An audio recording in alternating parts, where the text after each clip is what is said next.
Next question is from Kathleen Jurgen Simbaleo.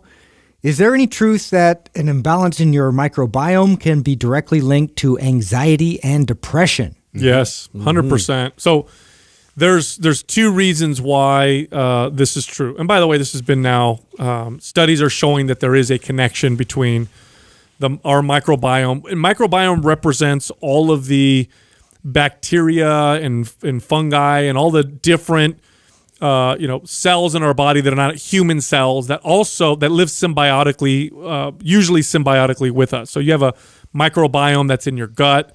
There's a microbiome that's on your skin, on your eyes, your genitals, your feet. In fact, if you were to count all of the cells that are human cells and compare them to the cells that are in and on your body that are not human cells, they would actually outnumber human cells. So we evolved with them. They are definitely a part of who we are. So there's two reasons why a microbiome, what they might call dysbiosis, or it's off, let's say, could cause you to feel anxious or depressed. Number one, this is a very obvious one.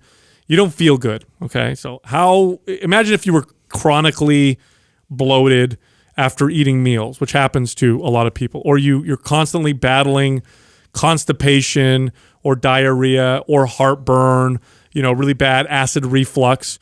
That's obvious. If you have any kind of a chronic health problem, you're more likely to feel anxious and depressed just because you don't feel good. Okay, that's a very easy one. But there's also a much more direct link.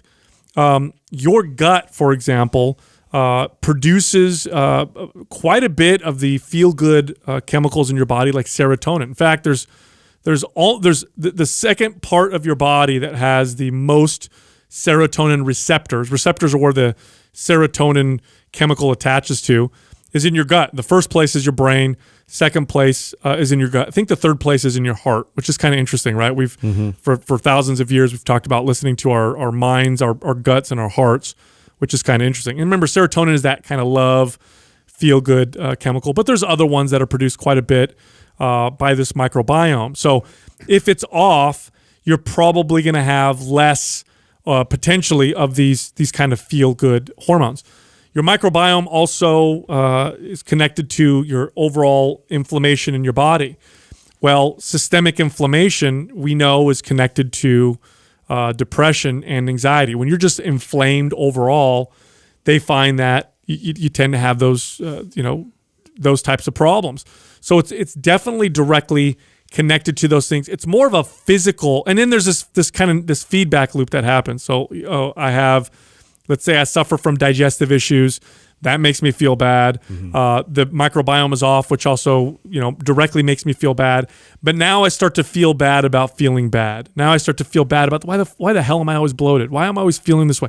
Now I feel bad about feeling bad, and it kind of becomes helpless, and it's perpetual. Yeah, and it starts to become this problem. So it's definitely connected. Your gut health is a huge part of your overall health. Well, I think I think you beautifully broke that down scientifically, but I think there's a really simple way to show this or explain this to someone. I mean, have you ever been so scared to get up and do a talk or do something that you threw up, or before a big event or a game, like that it makes you so anxious and you're so afraid, or someone give you the most awful news you've ever heard in your life and it makes you puke? Yeah. I mean, there's obviously communication that's going on. That's all mind that's happening, right? You're freaked out, you're paranoid, you're scared. That's all stuff that's happening in your head.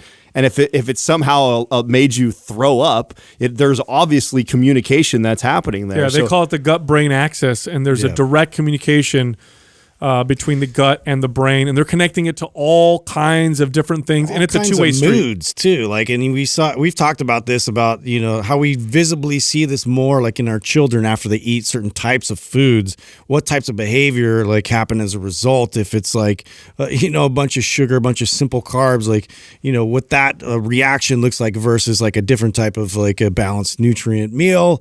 All these things, it's very visible when you kind of take yourself out of it and look from the outside. So yeah, totally. And again, this is probably going to be in the future.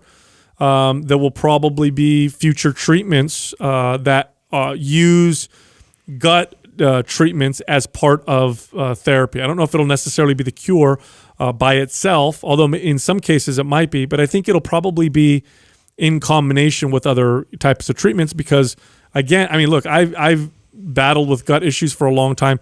Luckily, for a while now, I've had zero issues, but I know when my gut is off, man, I definitely don't feel as happy and as calm, and part of it is just not feeling good. The other part of it is just physically, because there are there are emotional components to depression and anxiety, but there's also physical components. You can also have a physical body that just feels down and depressed. This is how medications will treat it. When people take an SSRI, it's like they're not fixing the problems in your life, but maybe it's helping with the physical feeling of those things.